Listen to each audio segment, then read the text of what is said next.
자폭 세대라고 얘기는 하고 있죠. 저희 아빠가 책 제목을 딱 보시자마자 과연 나 결혼 안 할 생각이니? 남한테 피해를 준 적이 없는데 그게 왜 이기적이다는지 저는 좀 이해가 되지 않아요. 자폭을 해야 된다.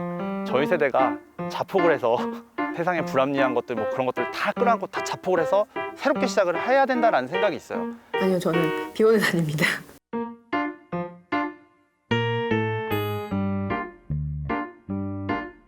와, 애들 죽었으면 좋겠다 막 싫어 이게 아니라 세상이 너무 많은 문제가 막 일어나고 있는 것들을 사실 간접적으로 그렇게 경험을 하면서 우리나라에는 애들이 살기 정말 힘든 세상이 아닐까라고 생각을 하게 됐죠. 근데 이제 그게 제가 이제 20대 되고 30대 되면서 그래 나도 이제 이 레벨을 올라갈 수는 없겠구나라는 생각이 들었는데 사실 그건 무덤덤해요.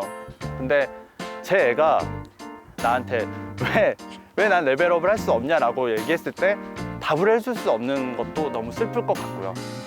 취직을 한다고 해서 뭐 야근이나 회식이 시달릴 테고 또 결혼할 때가 되면 전세 자금이 엄청나게 오르죠. 노후가 되면 그 노후도 그렇게 행복할 것 같지 않다는 생각을 들었어요.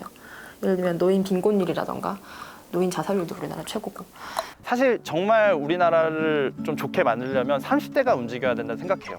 많은 학생들이 사회 문제를 야기하고 그리고 사회 문제를 해결하려고 하는데 사실 잘 안 되죠. 왜냐하면 돈도 없고 힘도 없고 30대 때는 나름 사회 문제를 바꿀 수 있는데 아주 좋은 위치에 있다고 생각하는데 애를 낳게 되면은 그런 생각을 할 수 있는 여유가 없어지게 되죠. 왜냐하면 내 애를 또 먹여 살려야 되니까 회사에서 40대, 50대 부장님들, 뭐 과장님들이 무시하고 뭐 압박하다 보면 내가 이 틀에서 뭐 반항을 해야겠다는 보다는 그런 거에 순응하고 더 적극적으로 고칠 수 있는 역할로서의 어른이 되고 싶은 마음이 좀 컸던 것 같아요. 회사에서 맨날 야근이 이어지고 주말에도 근무를 하고 회사에서부터 집까지 막 1시간 정도 걸리는 맨날 그걸 출퇴근을 하다 보니까 돈이 제가 뭐 책 한 권 볼 시간이 없고 잠을 자는 시간도 부족한 거예요. 제 시간을 쓸 여유가 정말 1도 없었죠. 그래서 어느 겨울에 출근길에 그런 생각이 든 거죠. 내가 이렇게 하다가는 내가 연애도 못하고 연애도 못하면 내가 결혼도 못하겠네. 결혼을 못하면 내가 출산도 못하겠네. 저는 이렇게 생각하거든요. 결혼의 장점이 이상이라면 결혼의 단점은 현실이다. 여자가 출산을 하고 거의 우리나라는 직장을 그만두게 되는데 그러면 남자한테 경제적 압박이 크게 되거든요. 또 여자한테는 독박 육아라는 말도 있듯이 각자 스트레스 받는 것 부분에 대한 괴리감도 많이 들 거고요. 퇴사를 해야만 할 것 같았어요. 어린이집에 애를 맡기는 게 또 쉽지도 않고 회사를 다닌다고 해서 육아휴직이 그렇게 잘 이루어지는 것도 아니고 실제로 많은 여자들이 결혼과 동시에 혹은 임신, 출산 때 그때 퇴사를 하죠.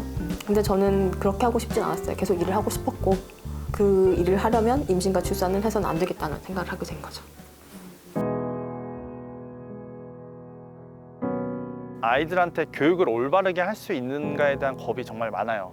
그 교육이라는 게 교과서적인 부분이 아니라 우린 항상 교과서적인 외의 부분에 맞닥뜨리잖아요. 도덕적으로 해야 될지 아니면 눈치껏 해야 될지 무임승차해야 될지 뭐 그런 것들에 대해서 내가 어떻게 가르쳐야 될지에 대한 어른으로서의 자질이 아직 부족하다는 생각을 많이 해요. 저는 개인적으로 애를 정말 좋아하거든요. 어렸을 때부터 애를 좋아했어요. 근데 저는 그렇게 좋아하면 아이 입장에서도 생각해 봐야 된다고 생각을 해요. OECD 통계를 보면 우리나라 청소년 지수가 되게 삶의 만족도도 꼴찌고요. 그다음에 주관적 행복감도 꼴찌고 그다음에 그 아이들이 대학에 간다고 해서 그 대학 생활이 또 취직을 위한 생활이 될 테니까 그런 삶을 쭉 돌아봤을 때 이 아이가 우리나라에서 살면서 한 번은 이런 생각을 할 것 같은 거예요. 엄마는 왜 나를 한국에서 낳았을까? 그 자녀가 이제 부부의 그 교섭력을 강화시켜주는 수단이 중 하나인 건 분명하지만 그 수단이 자녀만 있는 건 아니잖아요. 자녀는 결혼 생활을 행복하게 위한 수단이나 목적이 되어서 안 된다고 생각합니다. 아이는 그 자체로 행복해야 되죠. 그 아이가 나는 정말 행복하기 위해서 태어난 게 아니라 나는 어떤 수단과 목적을 갖고 태어났다라고 생각하면 그 아이가 기분이 어떨까요? 정말 아이에게 폭력적일 수 있다는 생각이 드네요.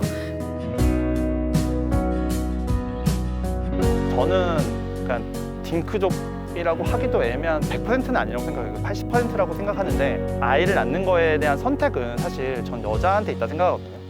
너무 무섭다 그렇게 말을 하는 경우가 있어요. 그러면은 친구들은 얘기하죠. 그거 어렵지 않아, 무통주사 맞으면 금방 해결되고 산부인과에서 다 알아서 해줄 거야 라고 얘기를 하는데 저는 그 생각이 좀 어이가 없어요. 그냥 네가 낳은 것도 아니고 네가 그 고통을 알지도 못하는데 어떻게 그렇게 쉽게 말을 할 수 있느냐. 저 어른들도 마찬가지죠. 애를 낳는 기계도 아닌데 애는 낳아야지 뭐 해야지 라고 얘기를 하면서 그 사람이 겪을 고통에 대해서 보듬어 줄 생각 안 하고 그걸 의무로 박아버린다는 게, 그러니까 남의 고통을 정말 그렇게 쉽게 생각하는 사람들이 너무 많구나. 못 낳겠다라고 가진 것 중에 또 이유 중에 하나가 공기업 임원들 비율을 보면, 임원이나 뭐 부장급들 비율을 보면 여자가 있는 경우가 거의 없어요. 대부분이 0%이거나 많은 경우에 뭐 20몇 명의 임원 중에 뭐 한두 명 여자가 있을까 말까 그 정도의 비율인 거예요. 그 사원들 비율은 여자들이 꽤 되거든요. 근데 뭐 부장급, 팀장급으로 올라가면서부터 툭툭 떨어지거든요. 저는 그거에 대한 그 시발점이 그 결혼, 임신, 출산이라고 생각해요. 그러니까 가족을 만드는 거에 대해서 여자나 남자나 거의 고통은 비슷하죠. 근데 이제 출산이라는 걸 생각해 보면 피해는 거의 여자가 더 본다고 생각해요. 왜냐하면 생물학적으로 내 이 양분을 다 아이한테 뺏겨버렸고, 그리고 사회적으로도 경력 단절되고, 그래서 출산 자체로만 두면, 중립적으로 생각해 보면 출산은 여자한테 정말 이게 희생을 정말 강요하는 거죠.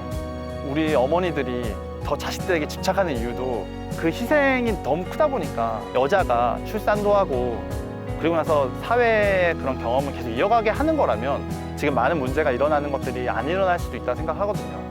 근데 그렇지 않으니까 아내가 희생이라고 한다는 그 고통이 더 크다 하면 저는 안 했으면 좋겠어요. 저희는 행복하려고 결혼하는 거니까요.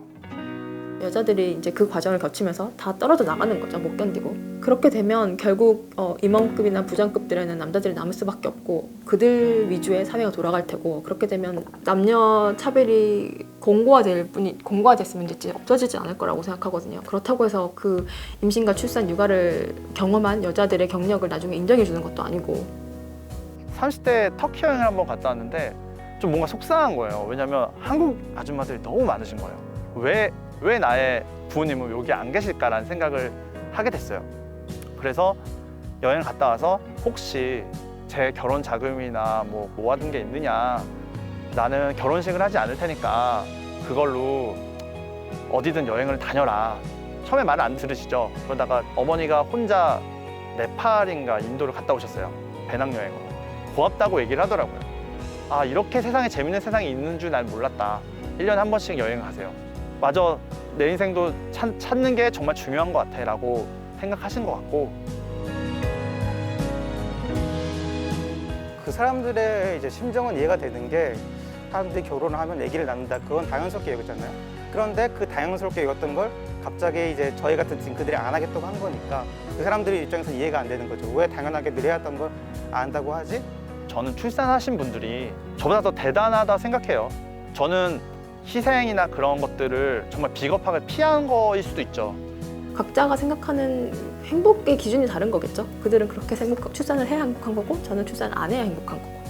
저희 어머니는 이제 애를 셋을 키우셨거든요. 그러면서 이제 계속 가사 일만 하셨던 거죠. 그러면서도 행복하셨을 거예요. 그 행복을 딸한테도 이제 물려주고 싶은 거겠죠. 우리 딸도 이렇게 행복할 텐데 이러면서.